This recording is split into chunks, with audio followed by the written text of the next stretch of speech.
Bom dia, gente, bem-vindos. Vamos dar mais início a mais uma aula nossa, gestão financeira. Esse comecinho daqui dá tempo para algumas pessoas chegarem. Vamos lá. Bem-vindos, né? De novo.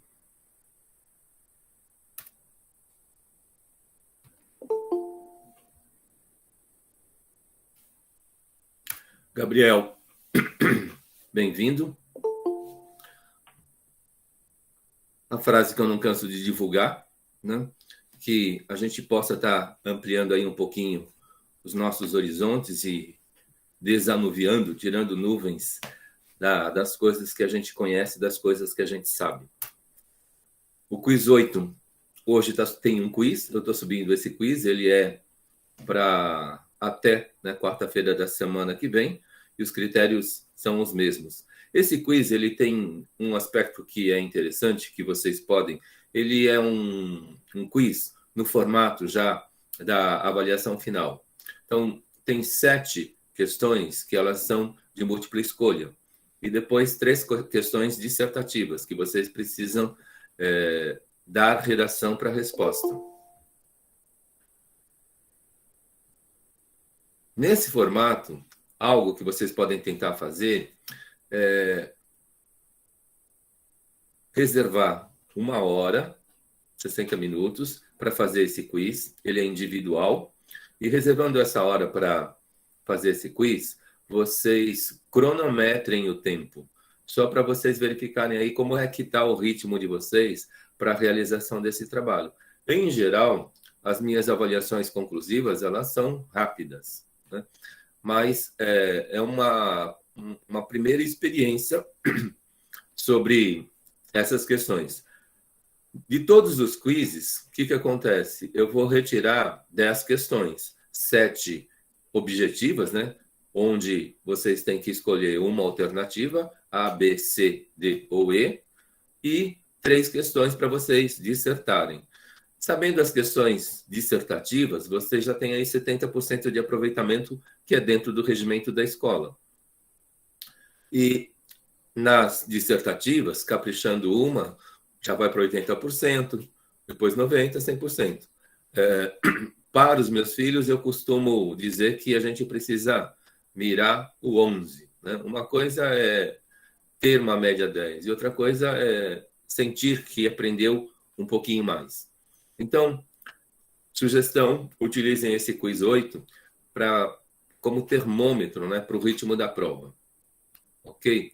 Aí o pessoal está colocando já os nomes. Lembro que no chat, eu recebo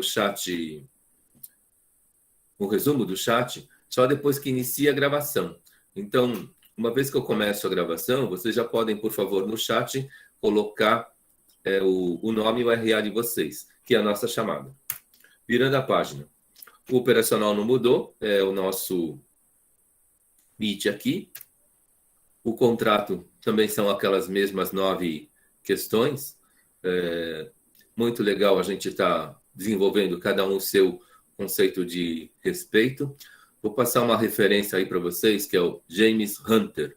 Depois procurem aí o que o James Hunter, de repente, ele fala de respeito. Deixa eu escrever aqui no chat. James Hunter.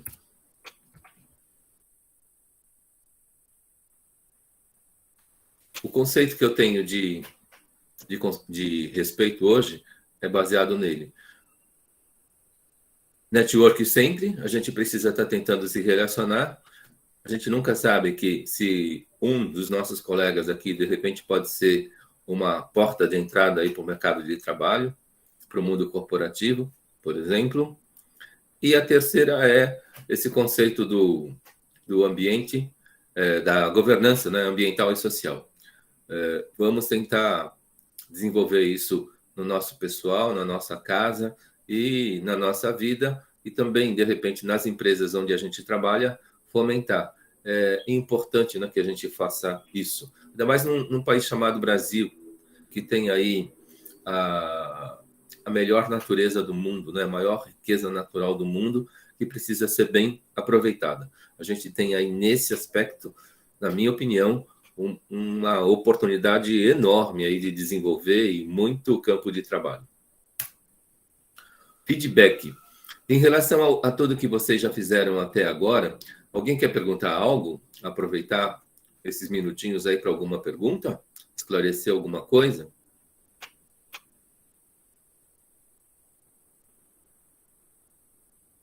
Breno, não?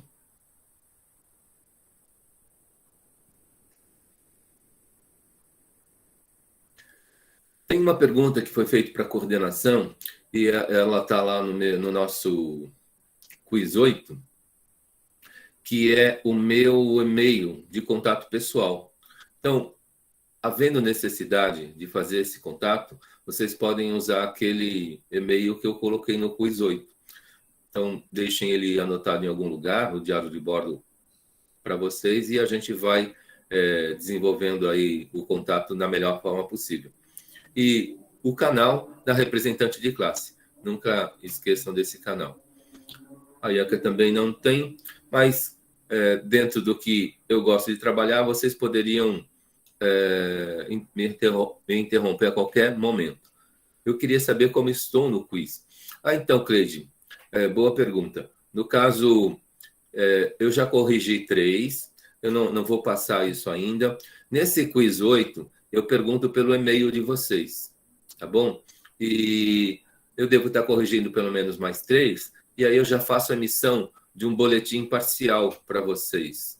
Então, que eu mando no e-mail pessoal de cada um. Tudo bem, Cleide?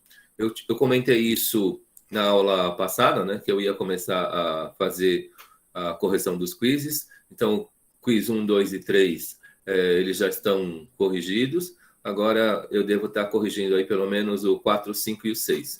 Se eu conseguir também, eu corrijo o 7. E aí, eu publico para vocês uma tirinha, né? Com as notas e a média até agora.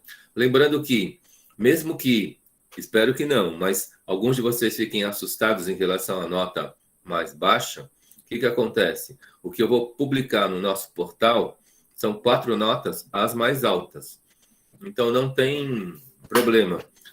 Sempre encare, né, que uma continuada, uma avaliação continuada, um quiz, um quiz mais baixo, ele tem ainda a oportunidade de estar sendo substituído por um outro. Alguns quizzes, eles valem só pontos de premiação, mas aqueles quizzes que valem 10 são os 7 quizzes que vocês vão ter a oportunidade de buscar o 10, e desses 7 quizzes, até 7 quizzes, a gente vai escolher os 4 maiores, tá bom? E é importante que vocês tenham esse norte. Espero que eu consiga já, nessa semana, corrigir os demais, pelo menos até os 6. E aí vocês, desses 6 quizzes, vocês terão, né, uma parcial. Qualquer coisa é só perguntar. Gente, falando aqui do cálculo da inflação acumulada, é uma questão que saiu num dos quizzes anteriores, e a gente vai fazer aqui um cálculo rápido desses 4 valores. Alguém quer comentar, né? Eu tenho mês 1, 2, 3 e 4. Não sei que meses são esses, mas são meses subsequentes. Então, vamos supor, se o mês 1 é janeiro, o mês 4 é abril. Então, eu tenho a inflação fictícia aí de 4 meses consecutivos. E nesse exemplo, eu tenho 1%, 2%, 2% de novo, repetiu a inflação. E no último mês, abril, 3%. E, de repente, eu preciso de um indicador que seja a inflação acumulada desse quadrimestre. Né? Como que eu faço para saber qual é a inflação acumulada desse quadrimestre? Né? Essa pergunta já foi num quiz anterior e o feedback eu estou dando ele agora. Alguém desconfia de como a gente faz? Arrisca aí.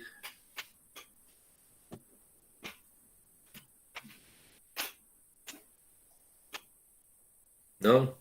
Eu vou aqui, ó, fazer para vocês. Olá, vamos ver se vocês lembram disso.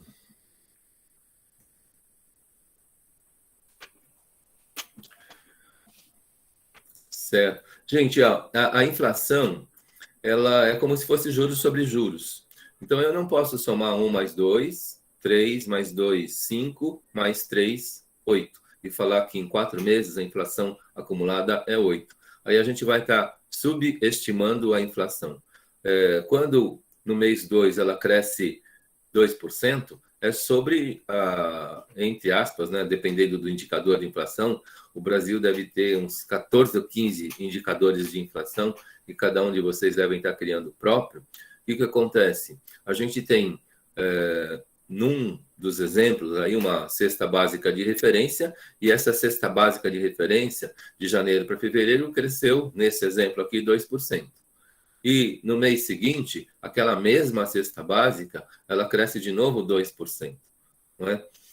Se ela, por exemplo, custasse R$ 600 em fevereiro e em março de novo R$ 600, ela não cresceu nada. Agora, se eu tenho um ponto de partida que é 500, depois vai para 600 e continua 600, então a gente está o quê? É juros sobre juros, não é? Então, só para deixar claro, esse pedaço daqui de fórmula vocês já conhecem.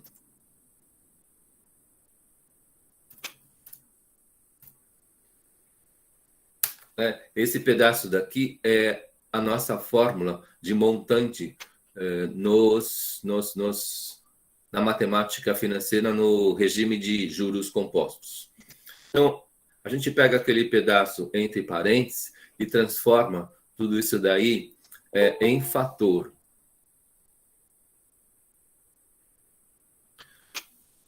Acho que é a Vilma, bom dia. Então, qual que é o número índice para 1%? Ele é 0,01. Qual que é o número índice para 2%? 0,02. Qual que é o mesmo, 0,02. Depois a gente tem aqui o outro índice, 0,03. Então, o que é 1% é 1 dividido por 100, que é a mesma coisa que 0,01. O que é 2% é 2 dividido por 100, que é a mesma coisa que 0,02. E assim por diante.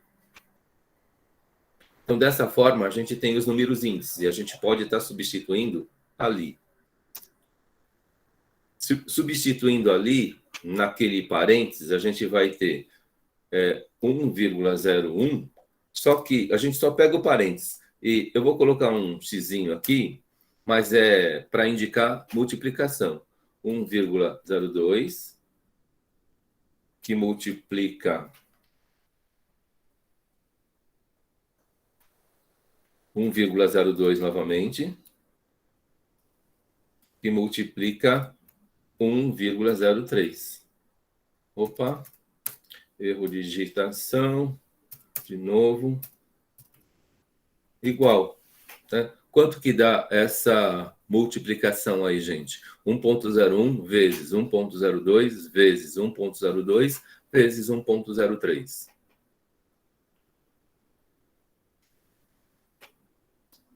Eu não estou com a calculadora e vocês é que vão estar me ajudando aí a fazer essa conta, por favor.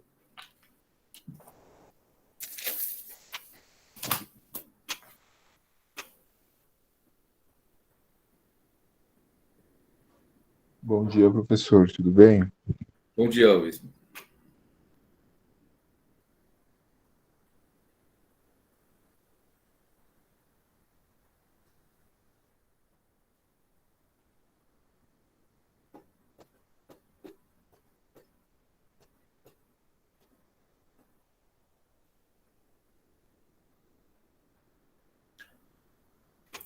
Vamos lá, 1,08. Estou copiando a primeira resposta. 2,328, 12. 2,328, 12. Bom dia, Welton. Mais alguém confirma esse valor?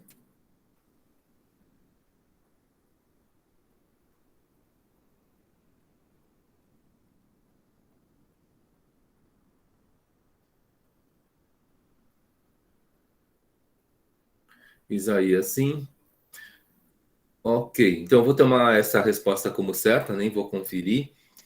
E a gente tem o índice acumulado de 4 meses aí. Multiplicamos, a gente transformou cada uma das inflações mensais em índice. Então, 1% dividimos por 100, 2% dividimos por 100 e assim por diante. Aí, esses índices foram somados a 1, que é aquele pedaço dentro do parênteses da nossa fórmula de montante.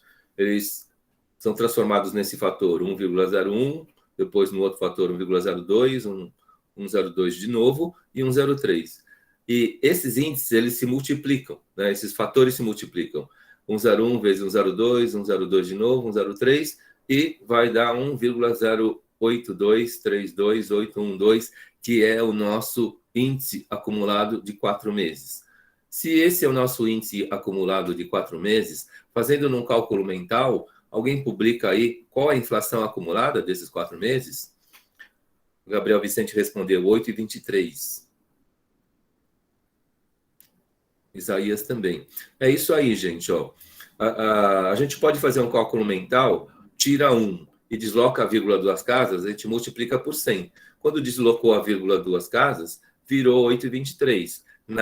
No arredondamento, depois do 3 tem um 2, isso daí é desprezado. A gente publica com duas casas decimais. Vejam que pode parecer pouco, mas o que acontece?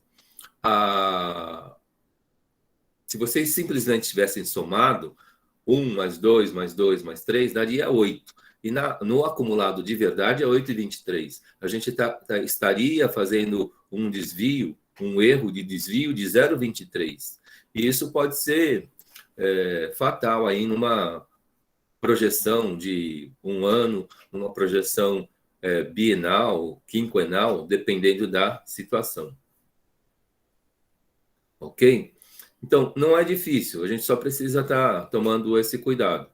Se fosse trimestral, a gente estaria multiplicando 3 fatores consecutivos em 3 meses, e assim por diante.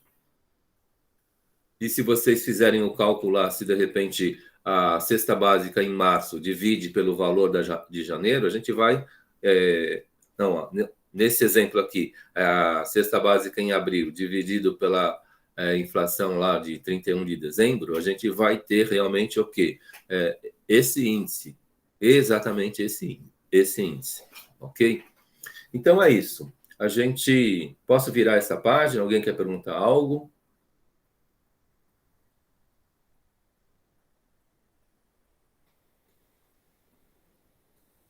Virando a página. Se quiserem interromper. Não sei se a Daciane está aqui ainda. A Daciane colocou o nome dela e o RA antes da gravação. Então, se é antes da gravação, o Google não grava aqui o chat. Então, por favor, quem de repente colocou o nome e o RA antes da gravação, repita esse nome aqui no chat, por favor, para que a presença seja computada. Gente, ó, o finalzinho da nossa aula passada, eu estava falando sobre o sistema financeiro. Camila, bom dia. Nosso sistema financeiro nacional. Aí, algumas coisas de vocabulário que a gente estava falando na aula passada. Spread, liquidez e Selic. O spread é o quê? A margem entre taxas que as instituições financeiras perseguem. Se a gente pensar em raciocínio financeiro, até no pessoal a gente pode pensar nessa situação. Por exemplo, se eu tenho aí uma poupança como base de... Geralmente a nossa iniciação financeira começa aí pela poupança, e voltando, não é o melhor investimento, mas também é melhor do que deixar o dinheiro dentro do colchão. A não ser que seja dólar, né? A não ser que seja euro. E aí, sim, né? O dólar dentro do colchão, o euro dentro do colchão, uma moeda estrangeira dentro do colchão, ela tem uma variação. No caso do dólar, esse ano principalmente, está tendo uma variação positiva. Mas os nossos reais aqui, a nossa moeda nacional, ela no colchão, ela nunca valoriza. Principalmente por causa da inflação, ela desvaloriza. Então, a gente, no mínimo, coloca numa poupança, que é o pior investimento, e a gente tem aí um pedaço de recuperação do que a inflação faz com o nosso bolso. Então, essa base é a nossa inflação. Qualquer outro investimento, ele passa a ser aí uma taxa maior. E o spread, ele é a diferença entre a taxa maior e a taxa menor. E como que eu descubro um spread? Fazendo o cálculo contrário do que a gente fez aqui na nossa inflação acumulada. Então, se eu tenho 8 e quero saber o 8,23, transformo ele em índice e divido pelo período anterior. Se a gente dividir o acumulado de abril pelo acumulado de março, a gente vai obter, naquele exemplo da inflação que a gente fez, exatamente o 3. O índice acumulado de abril, repetindo, dividido pelo índice acumulado de março, ele vai dar exatamente o 3. Então, nesse exemplo, se a captação era o acumulado de março e o outro investimento é o acumulado de abril, né, o spread aí ele é de 3%, por exemplo. Então, é essa a diferença. Então, geralmente, um banqueiro, um investidor, ele pensa nessa margem, né, nesse lucro em valor de taxa, que é o spread. A liquidez, repetindo o final da aula passada, é aquela situação de a gente transformar qualquer tipo de investimento, qualquer tipo de patrimônio em dinheiro de forma rápida, né? Um fundo de ações, ele tem uma liquidez de uma semana. Se eu pedir um resgate hoje no fundo de ações, ele só vai estar na minha conta corrente daqui uma semana. Por exemplo, então tem uma liquidez de 5 dias. No caso da poupança, ela tem uma liquidez mensal. Eu posso pedir o dinheiro da poupança de um dia para o outro, né? Surgiu um problema. Eu coloquei na poupança ontem e hoje surgiu um problema. Preciso de dinheiro, uma surpresa, e eu posso pedir, né, esse dinheiro na minha conta hoje. Eu vou ter ele de volta na minha conta hoje, mas sem rendimento nenhum. Para que a gente tenha um rendimento na poupança, ele precisa estar lá aniversariando todo mês. Então, se eu faço um depósito no dia 2, só vai haver uma capitalização no dia 2 do mês seguinte, e assim por diante. Então, esse é um exemplo de liquidez. Eu também falei na aula passada sobre terrenos. As pessoas investem em terrenos, mas se de repente uma emergência ocorre, o que acontece? A liquidez de um terreno, ela é muito longa. De um imóvel, um apartamento, também é muito longa. Eu também comentei na aula passada, se eu tenho um apartamento de 3 quartos e uma kitnet, eu vendo a kitnet mais rápido do que o apartamento de 3 quartos. E o que acontece? Só nesse exemplo, a liquidez da kitnet é melhor que a liquidez do apartamento de 3 quartos. E a Selic é esse sistema especial de liquidação de custódia. É o nome que eles dão aí para uma taxa de referência. Então, o Copom se reúne a cada 45 dias e eles fazem um estudo e dizem que o Brasil pode remunerar, né, para letras do Tesouro Nacional o valor da Selic. Aí existem carteiras diversificadas, mas para esses títulos que o Tesouro Nacional emite, no mínimo, eles remuneram a Selic. Então, um país que ele tem uma inflação estabilizada e margens pequenas, spreads pequenos, o que eles fazem? Algumas pessoas arriscam em países de terceiro mundo, o Brasil, por exemplo. Então, se de repente o Brasil pode trazer confiança para o investidor e o dinheiro estrangeiro vem para cá, eles vêm investir aqui. Porque se eles estão lá numa economia estabilizada de 2% e de repente o spread é de 1% só, eles investem lá para receber 3%, por que não trazer uma parte do dinheiro deles aqui para o Brasil, para ao invés de ganhar 3 no país deles, eles ganham 9 no nosso país, por exemplo. Então, o nosso sistema financeiro, né, o nosso Copom, ele garante, no mínimo, a remuneração da Selic.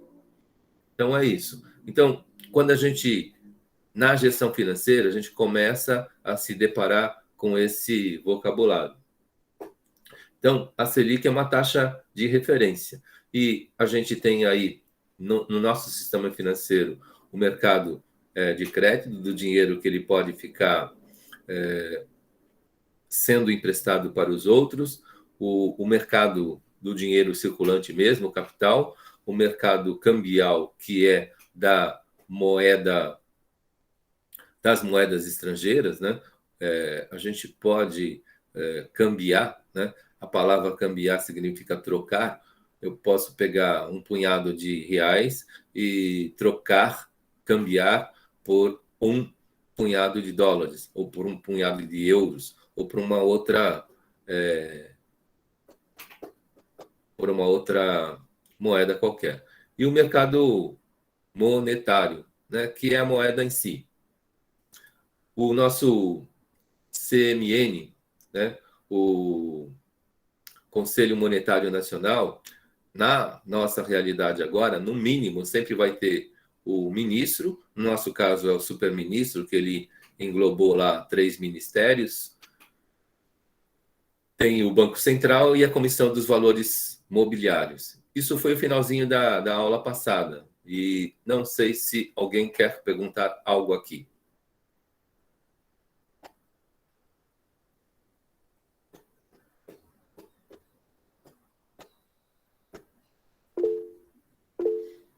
Diga, Welton. Bom dia, professor.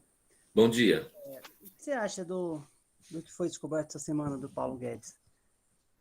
Que tem essas offshore lá nas ilhas lá, paraíso fiscal, que já rendeu mais de 20 milhões para ele. Como que o senhor vê essa atitude do governo e deles, por exemplo? Não é legal? Gente, quem tem dinheiro, mesmo aqui no Brasil, né? O Brasil ele tem vários paraísos fiscais. A primeira vez que eu ouvi sobre paraíso fiscal foi em 1979. A nossa empresa, ela buscou um paraíso fiscal que, na oportunidade, acho que continua sendo, Barueri. Se a gente tem aqui, por exemplo, um ISS que é de 5%, e lá em Barueri o ISS ele é de 0,5%, então a gente tinha lá em Barueri um escritório fantasma. Né? E a gente recolhia o ISS de 0,5% em Barueri, não em São Paulo. Por que pagar 5% em São Paulo e ter essa oportunidade de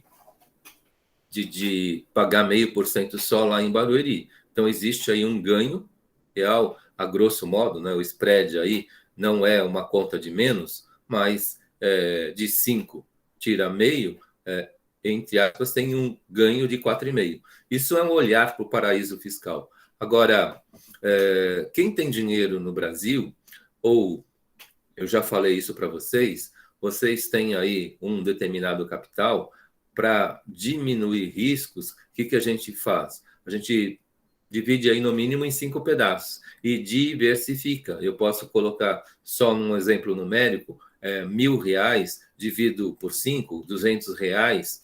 Na aula passada a gente viu uma colega aqui comentando que a partir de R$30 a gente já pode ter um investimento hoje. Os fundos já aceitam R$1. A partir de R$1 a gente pode estar colocando dinheiro em fundo. Mas voltando, tenho R$1.000, eu quero diversificar, coloco em 5 fundos. R$ 200 em cada fundo. Em alguns fundos eu vou ganhar mais, em alguns fundos eu vou ganhar menos, e em outros fundos, por exemplo, o fundo de ações agora, ele está dando prejuízo. Quem colocou dinheiro em fundo de ações agora está perdendo. Mas, como está diversificado, na média da aplicação, a pessoa ganha. E falando de paraísos fiscais, da mesma forma que, de repente, alguém vem buscar o Brasil para ganhar, no mínimo, a Selic de 9 e pouco, brasileiros também fazem isso para buscar oportunidades fora do Brasil. De repente, tem muito brasileiro investindo no Uruguai, muito brasileiro investindo na Argentina.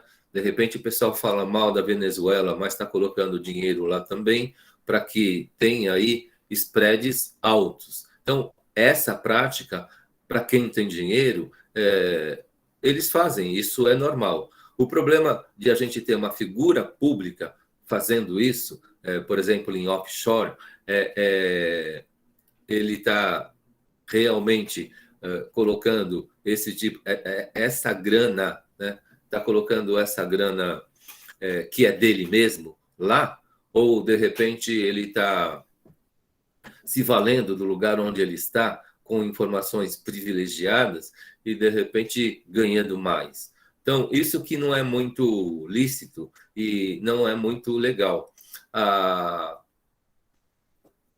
Uma coisa que aconteceu com um cara que está na cadeia agora, o Cunha, ele tinha o quê? Operações de trust fora do Brasil, né? Aquele dinheiro que ele ganhou lá por fora, 5 milhões, eu acho, ou bilhões, não sei, um número que ele ganhou lá, 5 milhões. Estava numa operação de trust fora do Brasil. E aquele era um dinheiro que ele estava querendo esconder. Então, aos meus olhos, vocês falam, né, de mais de 300 operações de offshore com políticos no Brasil. Então, nesse tempo todo, com mais de 500 políticos aí a cada 4 anos, a gente tem uma operação de trust só que foi descoberta, né? Então, na verdade, a gente tem aí de um iceberg, né, enorme, uma pontinha que está começando a aparecer. Então, lá com o Cunha, uma operação de trust que foi descoberta, denunciada, e agora tem essas operações de offshore, né, de mais de 300 políticos brasileiros. Então, se eu tenho um dinheiro, eu posso colocar em operações de offshore, mas agora, se for para lavar dinheiro, para esconder dinheiro, ou se valer de informação privilegiada, aí não é muito digno aos meus olhos, né? Mas a gente está num país ou num mundo capitalista. E vários de nós aqui, de repente, tendo uma oportunidade, e a gente pode estar entrando numa roubada de uma oportunidade de capitalizar um pouco mais, e a gente talvez ache que seja seguro, a gente vai tentar. De repente, muita gente perde dinheiro em pirâmide, por exemplo, porque é uma oportunidade de ganhar muita grana, mas toda pirâmide tem um risco enorme aí. Eu não sei se eu me fiz claro aí, Welton. Eu coloquei vários pedaços aí da questão de paraísos fiscais, né? E várias interpretações. Não é só em operações financeiras que a gente tem paraísos fiscais. Perfeito, professor. Obrigado. Entendi. Nada. Então, se algum pedaço não estiver claro, a gente tenta falar, né? Uma pessoa que está num cargo público, ela tem muita informação privilegiada. Eu, por exemplo, posso falar de boca cheia em relação ao Itaú, né? A família Setúbal, um exemplo de informação privilegiada, isso no mercado imobiliário, a gente tinha o Olavo Setúbal como prefeito, ele tinha um projeto lá que foi aprovado de tamponar o Tamanduateí, que era uma região que estava degradada e todo ano tinha mais de um alagamento, e a solução para o Tamanduateí seria o tamponamento do rio Tamanduateí. Então, se aquele projeto ele estava em vias de acontecer, então o que o Itaú fez? Naquela região, eles compraram um terreno e aquele terreno foi comprado num preço muito barato. E o rio Tamanduateí foi tamponado.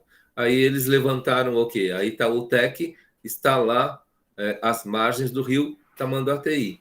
Nesses anos todos, depois que o rio Tamanduateí foi tamponado, a gente tem uma informação privilegiada que foi passada adiante e o pessoal transformou aquilo no empreendimento imobiliário. Como explicar uma outra situação com o Itaú também? A gente tem lá na estação Conceição o quê? Uma boca do metrô saindo no meio do conglomerado dos prédios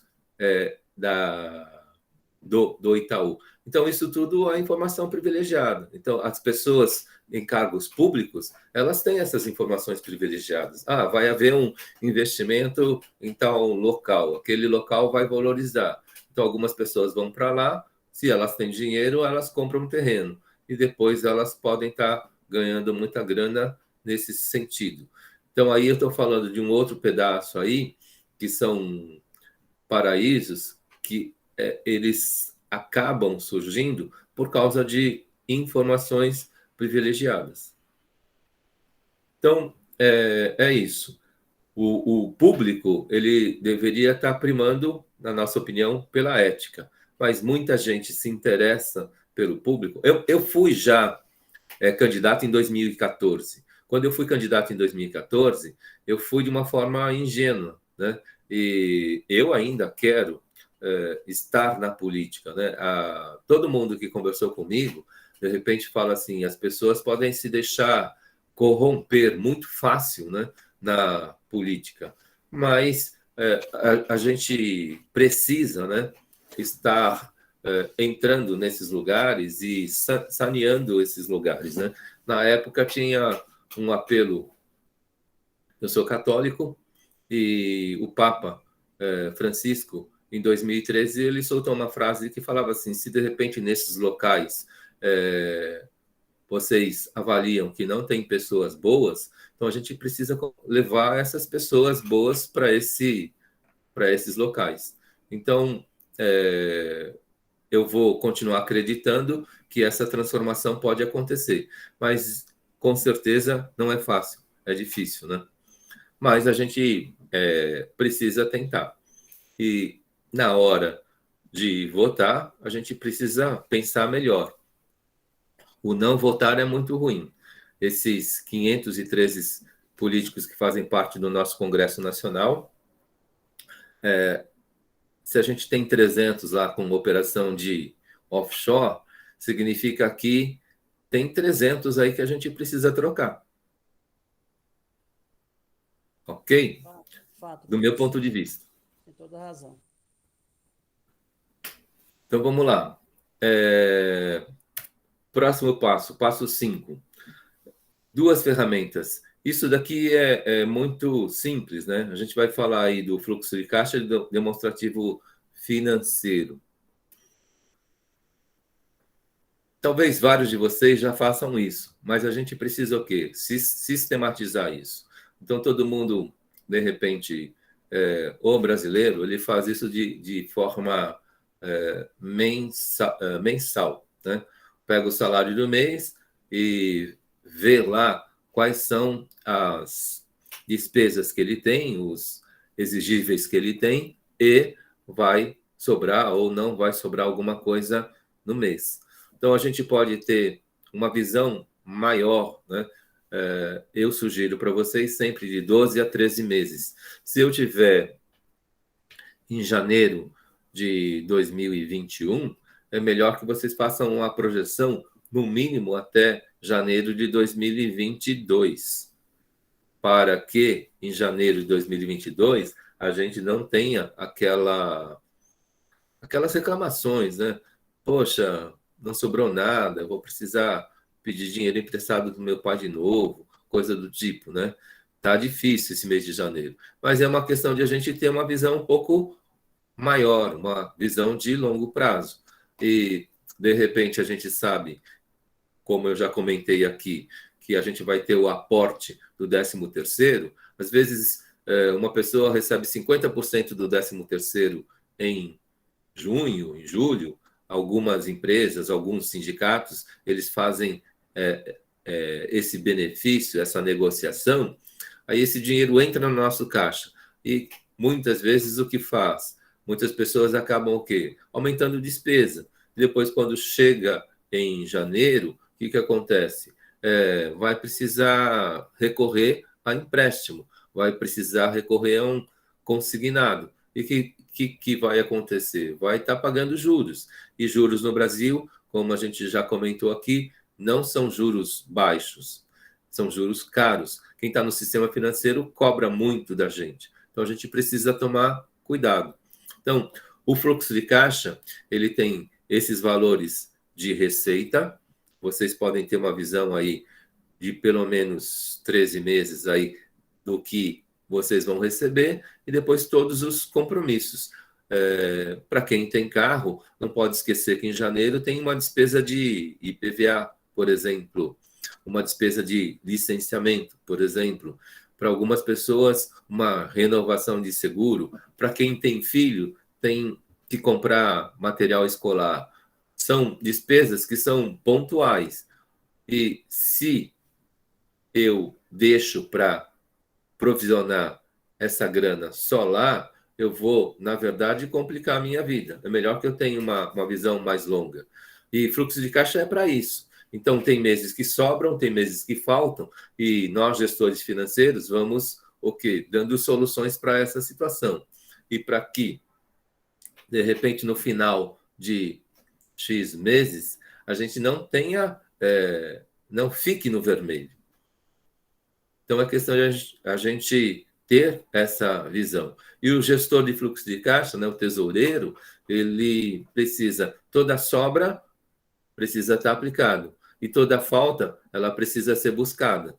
Então, se eu sou um gestor financeiro, nas sobras, eu vou procurar aí verificar qual é a melhor aplicação para aquela sobra. De repente, a gente tem um pedaço de sobra que ele é constante. Se uma grana que fica no nosso caixa sobrando por mais de uma semana, de repente o tipo de aplicação pode ser outro com uma taxa melhor. Se de repente eu vejo que tem uma sobra de caixa por 3 meses, então eu posso ter um outro tipo de aplicação com prazo determinado e ter um ganho maior. E a gente vai gerindo essa situação.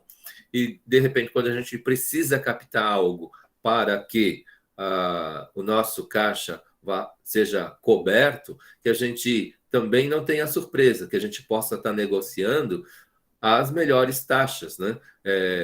Menor taxa e menor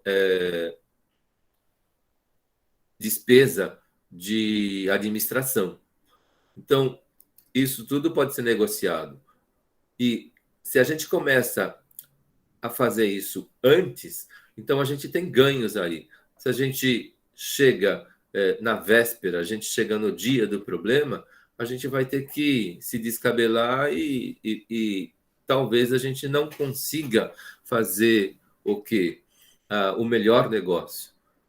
De repente, nessa situação da emergência e a coisa acontece de última hora, a gente vai fazer uma negociação das piores. Então, precisa tomar cuidado. Então, o fluxo de caixa, ele é mais, dos demonstrativos financeiros, ele é mais uma ferramenta aí, né? Eu tenho aí o balanço patrimonial, né? A gente vai fazendo aí todo o nosso nossa evolução patrimonial, e a ideia é que o nosso patrimônio cresça. E a gente precisa o quê? Cuidar para que ele cresça. E, no mínimo, esse patrimônio é o nosso capital de reserva, para que no final de um período de trabalho de anos, né, entre aspas, a aposentadoria depois desse final de anos, ele não afete a nossa, como que não afete a nossa qualidade de vida. Eu coloquei um texto aqui para vocês. Eu vou buscar esse texto agora. Ele está lá no Que Mágico. Ele é um texto autoral que fala do fluxo de caixa de forma muito breve.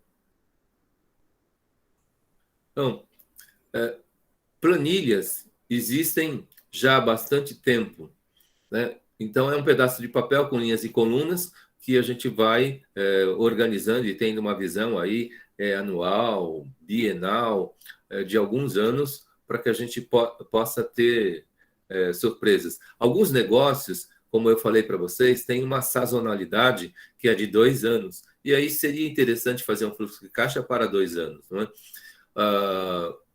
No ano que vem é o ano eleitoral. As gráficas, elas têm aí um ano que é melhor, tem mais trabalho gráfico em anos de eleição.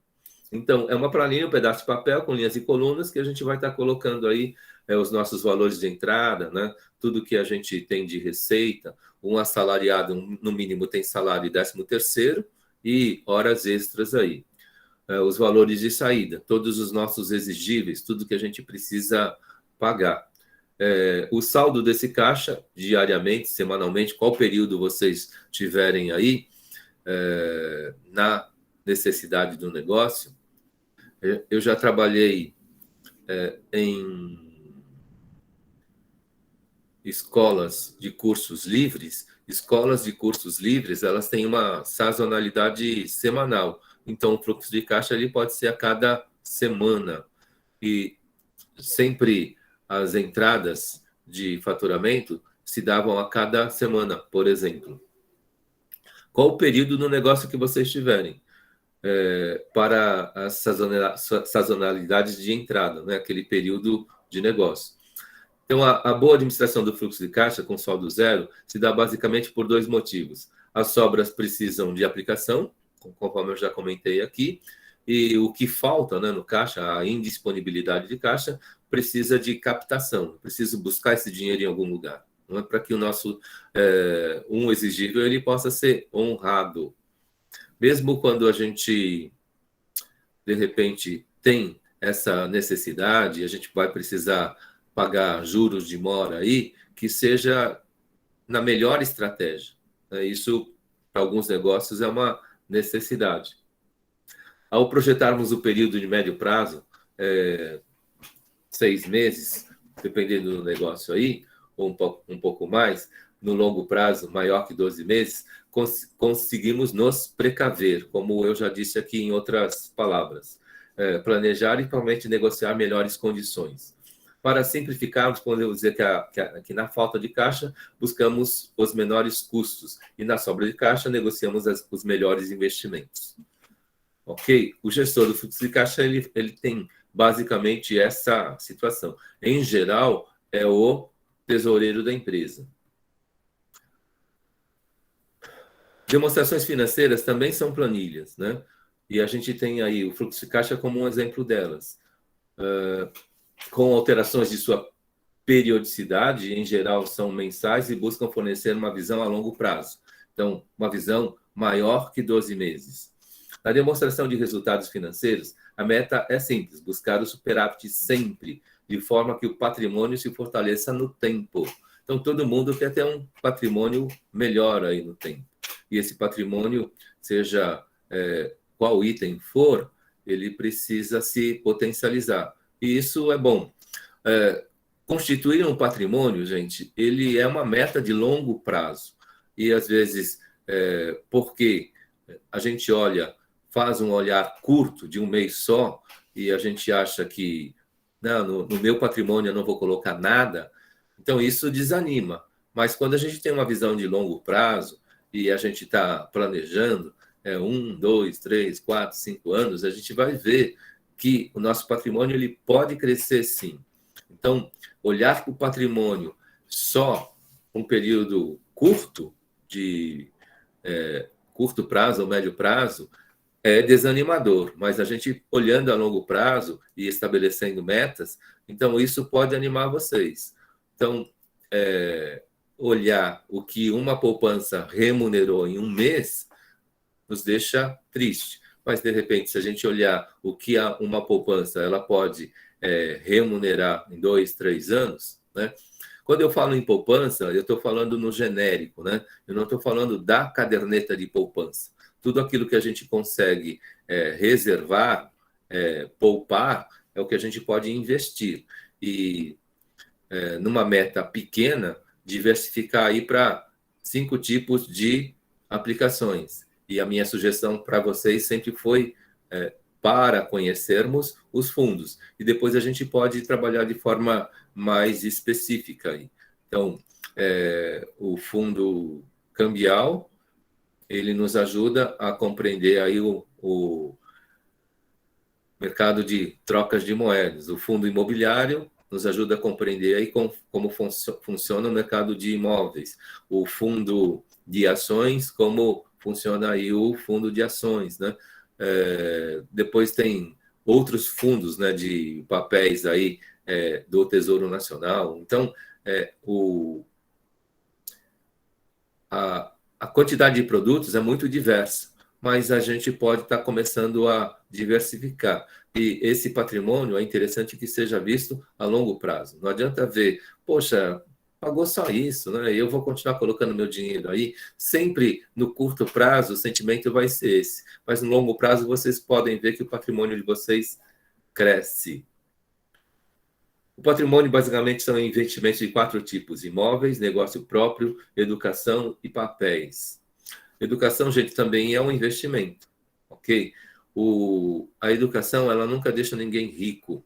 Essa semana teve uma pesquisa que fala que o tempo de estudo do brasileiro aumentou, mas o poder aquisitivo, não.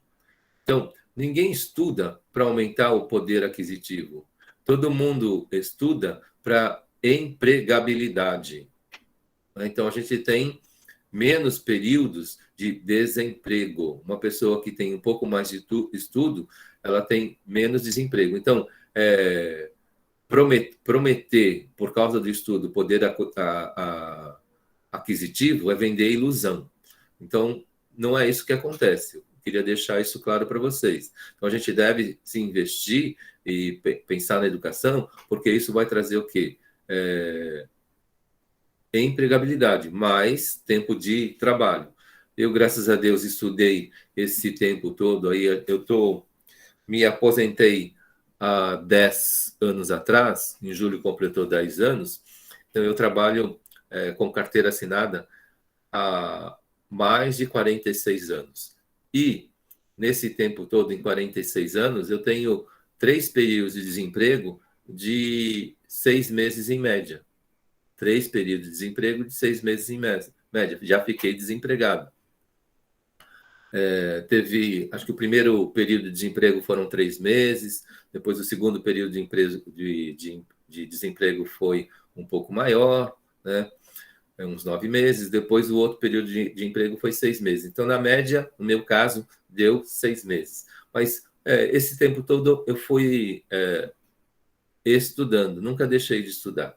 E já estou pensando aí no próximo curso. Então, essa ideia. Educação e papéis. Desde uma caderneta de poupança, de menor risco e retorno negativo, até mesmo ações que são papéis de maior risco e bem administrado aumentam a possibilidade de retorno. Então, existe um leque, da poupança até as ações. Tem muito tipo de investimento que pode acontecer. E a gente deve estar buscando essa situação. Então, podemos resumir que sua finalidade é dar segurança para que a renda perpétua se estabeleça, né? Fazer esse capital trabalhar para nós. Então, nesse mundo capitalista, é isso que acontece, que a gente deve estar buscando. Perguntas aí, gente?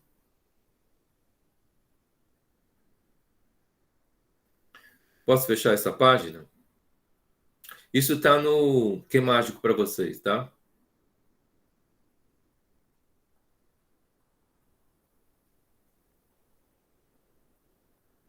Fechei. Pode seguir. Ok. Então, a gente está caminhando aí para fechamento da nossa aula. Vou voltar lá com aquele outro texto do nosso roteiro.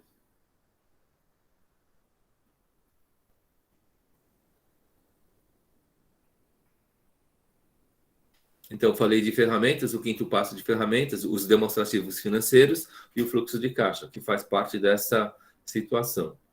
E esse breve texto foi o que eu acabei de ler para vocês. Está lá no Que Mágico disponibilizado para vocês. É essa a situação. E aí, acho que é a pergunta de encerramento. Deixa eu ver. É isso mesmo. Então, podem atacar pedras, por favor. Ô, professor, Fala, Isaías. muito interessante a aula, né? Os conteúdos muito bom. Você esclarece muitas dúvidas aí. E sobre investimento não tem mágica, né? Você não vai ganhar rio de dinheiro de um dia para o outro, né? Tem que Sim. ter um investimento, tem que aplicar os estudos que está aprendendo, né? Se arriscar faz parte, né? Mas ter o pé no chão, mas tem que tentar, né? E Sim. investir aos poucos aí para poder aprender, né? Então, se a gente tem um leque aí de mais ou menos 5 carteiras, a gente pode colocar esse 1/5 num investimento de maior risco, né? E o último quinto, ele pode continuar numa cadeira de poupança, né? Por exemplo. Mas a gente vai, na média dessas carteiras, acho que tendo rentabilidade e engordando o nosso patrimônio. Legal, obrigado pela aula aí, professor. Bom final de Eu semana. agradeço a participação, né? Essa participação é importante. O André Cléia gostou. Ótima aula. Obrigado, professor. Parabéns aí pelos esclarecimentos. Nada, obrigado, professor, pela aula. Gente, então, qualquer necessidade, tem lá no quiz o meu e-mail. Então, vocês podem me procurar. E a gente tenta atender vocês aí da melhor forma possível. A mediação da representante de classe deve estar acontecendo e volto a pontuar aqui para vocês que esse quiz 8 reservem 1 hora, né? E tentem cronometrar a realização desse quiz. Lembrem que a gente está num ambiente remoto, vocês precisam ter lá o diário de bordo de vocês, com as anotações, e o que acontece? 7 questões objetivas, né, que vocês vão escolher lá uma alternativa, e 3 questões dissertativas.